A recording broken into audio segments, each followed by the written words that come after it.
danna subscribe, sana ka danna alaman ƙararrawa, kana ka yi like ɗin wannan bidiyon. Mun gode.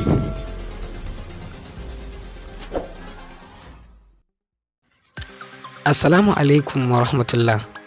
Barkamu da sake kasancewa da ku a cikin wannan tashe. Yau insha Allah za ku kalli zafafan hotunan wato fitaccen jarumin nan da kuka sani da Adam iya Zango, wanda ba kowa ne ya taɓa ganin sa ba.